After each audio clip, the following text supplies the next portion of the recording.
गुरु बहिना, एक कथा सुनाने जा रही हूँ। आप लोग के लिए एक नया कथा लेकर आई हूँ। कृपा करके कथा के ध्यान से सुनिएगा। ध्यान से सुनने से ज्ञान मिलता है। आधी अधूरी चर्चा नहीं सुनना चाहिए, क्योंकि शिव गुरु का अपमान होता है। एक पंडित रहना पंडिताइन रहली। वो पंडित पंडिताइन मानो एकदम गरीब थे। बाल बच्चे उनके नहीं थे, 2 ही जने रहते थे। एकदम गरीब थे। थोड़ी बहुत खेती थी, उसमें धान गेहूं बोते थे तो खाने भर के नहीं होता था। कहीं से मांग चोंग के लाके खाते थे, अपना दिन बिताते थे। एक रोज पंडित जी बोले पंडिताइन से कि हे पंडिताइन, धान गेहूं बोते हैं तो हो ही नहीं रहा है। कभी बारिश से खराब हो जाता, कभी सूखा से खराब हो जाता है। ऐसा करते हैं कि मेरा विचार कर रहा है कि अभी बारिश के टाइम में आने में टाइम है, थोड़ी ककड़ी बो देते हैं। ककड़ी फरेगी तो ककड़ी को बेच के और कुछ पैसे आ जाएंगे, क्योंकि खाने वाली चीज है, सभी खरीद के खाएंगे। पंडिताइन बोली ठीक है, जाके बिया ले लीजिए बाजारे से और बो दीजिए खेतों में। अब पंडित जी गए, बिया लाए और ककड़ी को बो दिए। ककड़ी के बोए तो वो ककड़ी फरी तो, लेकिन पूरे खेत में एक ककड़ी फरी। यानी जितना वो बोए थे वो पूरे खेत के अंदर एक ही ककड़ी फरी। एक ककड़ी फरी। अब पंडित जी जब जा खेते तो देख के बहुत चिंतित हो जाए।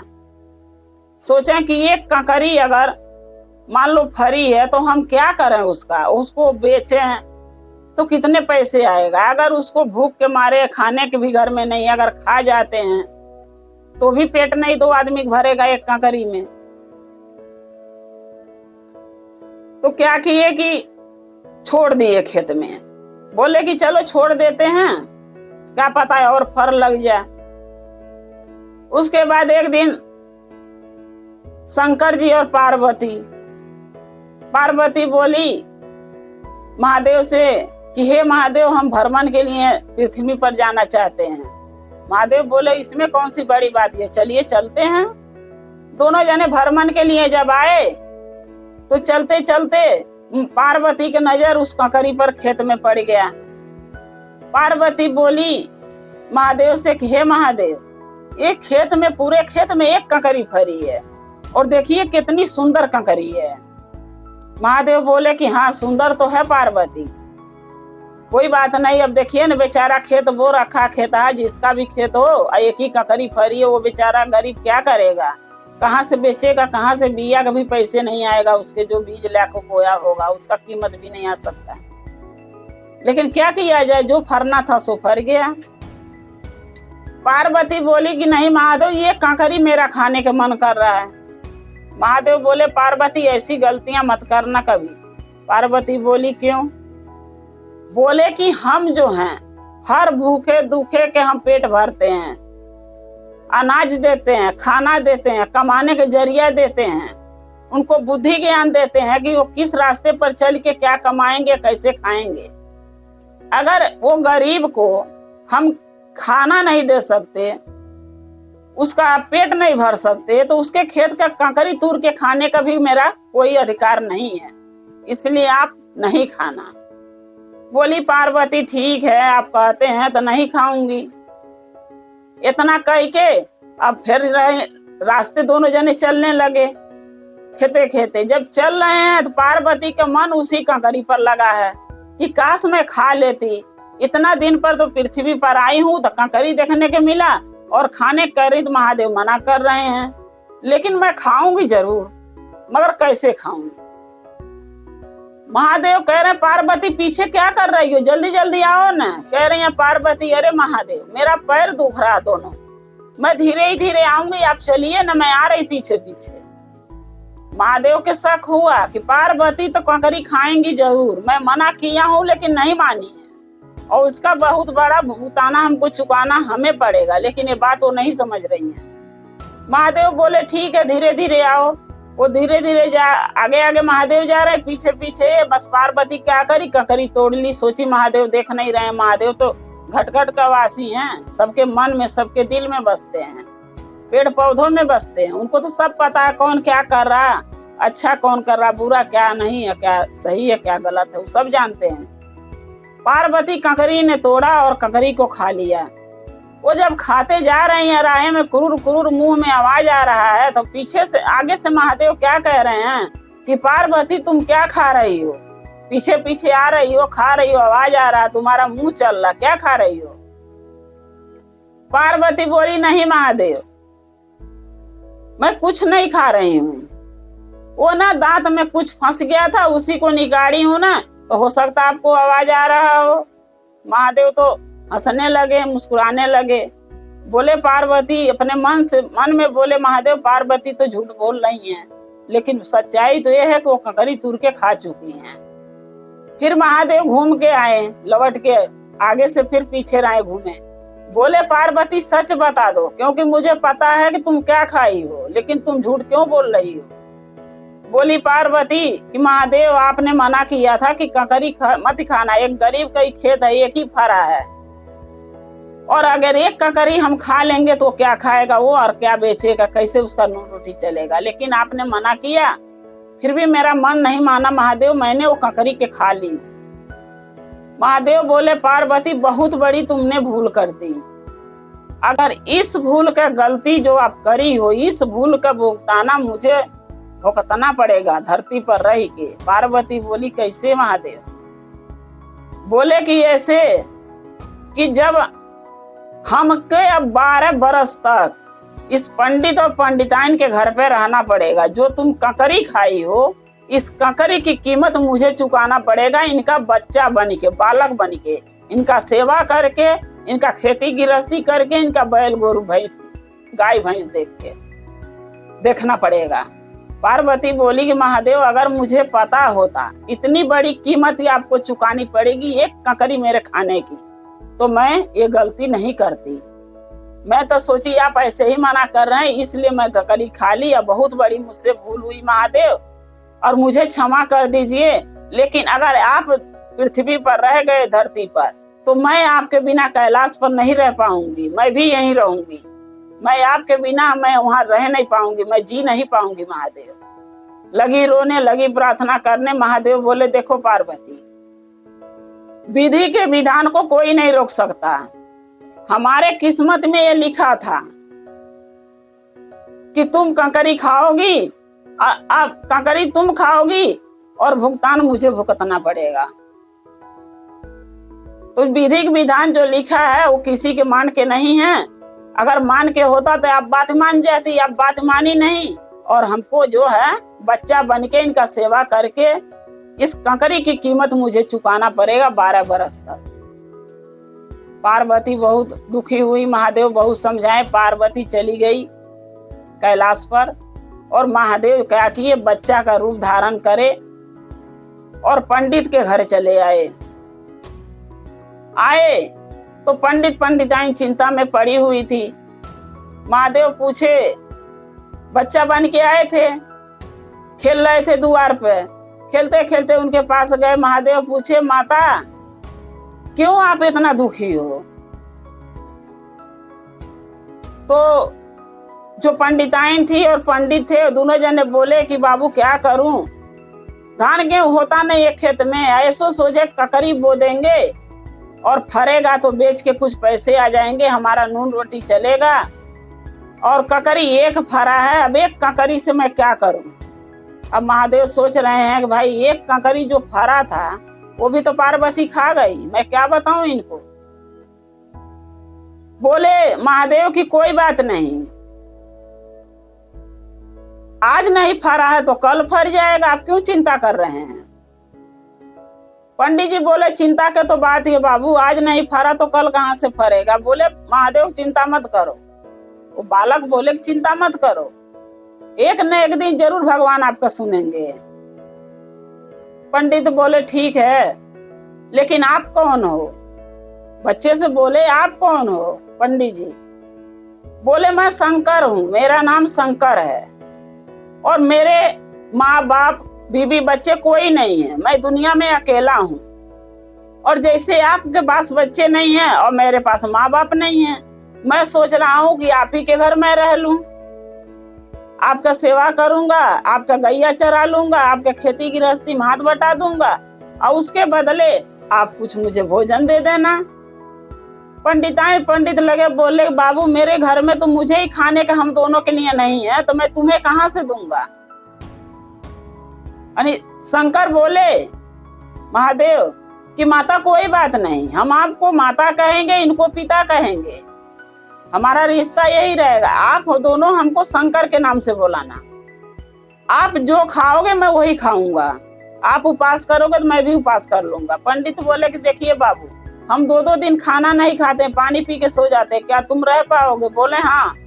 शंकर बोले हाँ मैं रह लूंगा, आप चिंता मत करो, आप जैसे जिस हालत में रहोगे उस हालत में मैं जी लूंगा, लेकिन मैं आपके ही घर रहूंगा, मैं कहीं नहीं जाऊंगा। पंडित बोले पंडिताइन रख लो, बच्चा है इतना हट कर रहा है, हमारे भी कोई औलाद भगवान नहीं दिए हैं, हम इसी बच्चे से अपना औलाद बना के पालेंगे और इसी से साथ अपना खेल कूद के अपना औलाद होने का, बाप होने का हमके फर्ज भी पूरा हो जाएगा और बच्चे का सुख भी मिल जाएगा। बोली पंडिताइन ठीक है रख लीजिए। अब उनको रख लिए।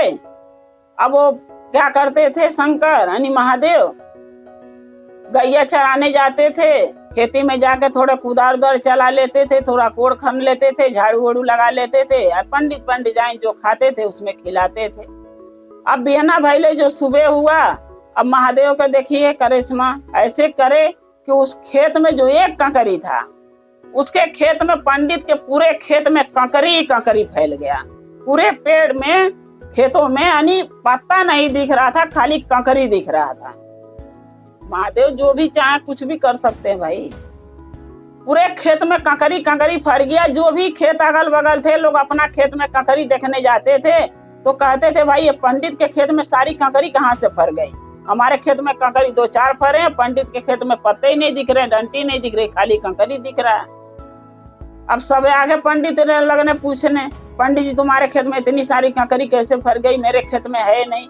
पंडित जी बोले नहीं भाई, मेरे खेत में तो एक ही कंकरी फरी थी, वो भी मैंने तोड़ने नहीं गया, देखने भी नहीं गया, क्योंकि मैं दुखी हूँ इसलिए मैं खेत ही नहीं गया 2-3 दिन से।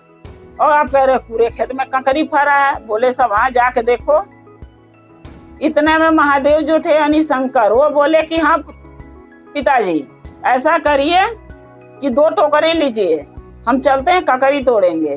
पंडित बोले अरे बाबू कंकरी है नहीं, ये लोग झूठा गांव वाले आके बोल के चले गए, आप इनकी बात क्यों सुनते हो, कंकरी है ही नहीं, एक ही फरा है तो 2 टोकरी के क्या काम है। शंकर बोले महादेव कि नहीं पिताजी कंकरी फरी है और आप चलिए और तोड़ेंगे, दोनों टोकरी में कंकरी तोड़ के ले आके बेचेंगे बाजार में। पंडित जी बोले नहीं मानते हो तो चलो, आइए तुम तो छोटे बालक हो, तुम कंकरी कैसे लाओगे, टोकरी दे के सर पे, एक ही ले चलो। शंकर बोले नहीं पिताजी मैं 2 टोकरी ले जाऊंगा, एक आप लाओगे भर के तोड़ के कंकरी, एक मैं लाऊंगा, अब बाजार में बेचेंगे चल के। अब पंडित बोले कि चलो ठीक है। 2 टोकरी गए, पंडित खेत में देखे मारे कंकरी फरा हुआ है। पंडित जी अचरज रह गए, बोले इस बालक को आने से मेरे घर में इतना कुछ हो गया, इतना खेत में मेरे कंकरी फर गया, इस बालक जो है अंशदार है, यानी इस बालक के आने से मेरे घर में सब कुछ अच्छा हो रहा है। क्या किए 2 टोकरी कंकरी तोड़े, 1 टोकरी पंडित जी अपने सर पर रखे, 1 टोकरी कंकरी बालक को सर पर यानी शंकर के सर पर रख दिए। शंकर बोले पिताजी अब आगे चलो, मैं पीछे से आ रहा हूँ। अब बच्चा उठा तो सकते नहीं, हाथ ऐसे करके उसी पर टांग के लाते थे, और जब पंडित पलट के देखते थे तो सर पर रख लेते थे।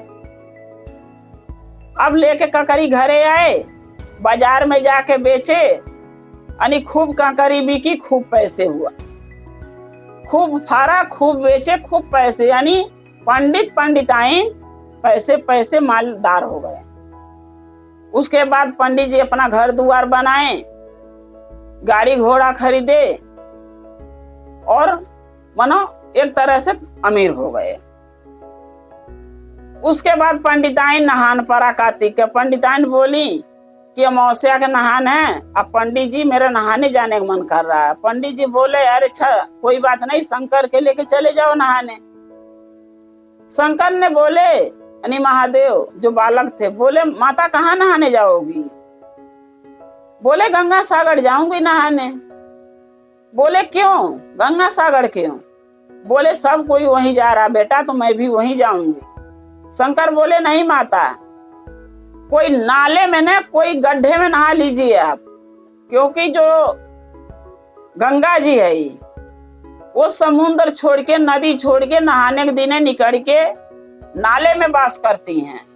क्योंकि उनके नदी में अच्छे लोग नहाते हैं, बुरे लोग नहाते हैं, पापी नहाते हैं, अच्छे नहाते हैं, धर्मात्मा नहाते हैं, इसलिए वो गंगा जो नदी से निकल जाती हैं और जाके नाले में कोई गड्ढे में बास लेती हैं ताकि वहां कोई नहाएगा नहीं।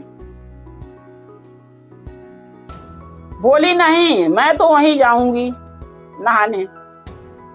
जाते जाते एक गड्ढा पड़ा। बोले शंकर कि माता यही में नहा लो। बोली नहीं मैं जहां बोली वहीं जाऊंगी नहाने गंगा सागर। बोले ठीक है। बस क्या किया महादेव धक्का दे दिए और पंडिताइन उसी में गिर गई, गड्ढे में गिर गई। तो बोले जा माता जी आप तो गिर गए, अब क्या मैं करूं?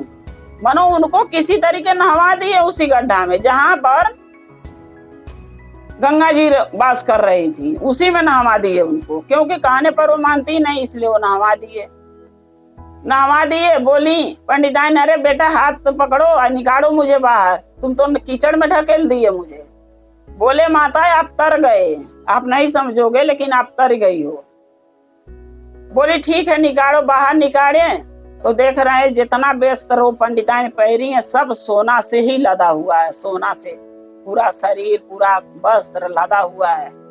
पंडिताइन बोली अचरज हो गई। पंडिताइन बोली कि शंकर ये क्या हुआ, मैं कैसे ये पीला पीला मेरे शरीर में क्यों सट गया, क्या चीज है ये? शंकर ने बोले यानी महादेव कि माता ये सोना है।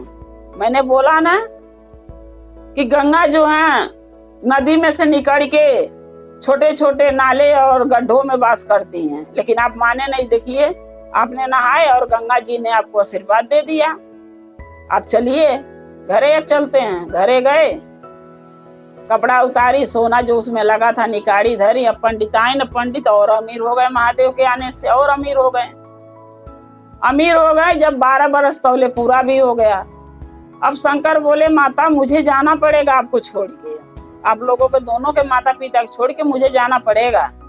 बोली क्यों बेटा, इतना दिन से मेरे घर 12 बरस से रह रहे हो, आप तो बोले यहीं रहूंगा, जाऊंगा ही नहीं, आप क्यों जा रहे हो? शंकर ने बोला माता ये एक रहस्य है जो आपके घर मेरे को आके ये रहस्य को पूरा करना था और इसलिए मैं आया था। पंडिताइन बोले बेटा बताओ क्या रहस्य है? शंकर ने बोले ठीक है। अपने असली रूप में आए, दर्शन दिए उनको। पंडिताइन की सारी बात बताए कि एक आपके खेत में जो एक ककरी फरा था हमारे पार्वती ने खा लिए, हमने भ्रमण के लिए जब निकला था, और वही ककरी के कर्ज चुकाने के लिए आपके पास मैं बच्चा बन के आके आपका सेवा किया और 12 बरस तक वो कर्ज चुकाया। आज वो कर्ज चुक गया माता, अब मैं जाना चाहता हूँ यहाँ से अपने कैलाश पर, अपने पार्वती के लगे। हमारी पार्वती हमारे विरोग में 12 साल से तड़प रही है, हम उनके पास जाना चाहता हूँ। अब जो पंडिताइन महादेव के घोड़े पर गिर गए, बोले हे महादेव, हे शंकर जी, अगर कोई गलती कोई भूल हमसे हुई है तो मुझे क्षमा कर देना। मुझे बुद्धि ज्ञान दीजिए, पहचानने का आपको शक्ति दीजिए। मुझे पहचान होता था आपसे मैं कोई काम नहीं कराती, आपसे सेवा नहीं कराती, लेकिन मुझसे भूल हो गई। महादेव बोले नहीं माता, कोई भूल नहीं हुई है, भूल तो मेरे पार्वती से हुआ जो आपने आपके खेत से ककरी खा ली। अब मैंने मना किया, नहीं मानी, भूल तो उनसे हुआ। वही भूल के जो है कर्ज चुकाने के लिए हम आपका बेटा बन के आपके घर में रहता था। बोले महादेव की हे माता, अगर कुछ आप चाहती हो कि हम दें तो आप मांग सकती हो।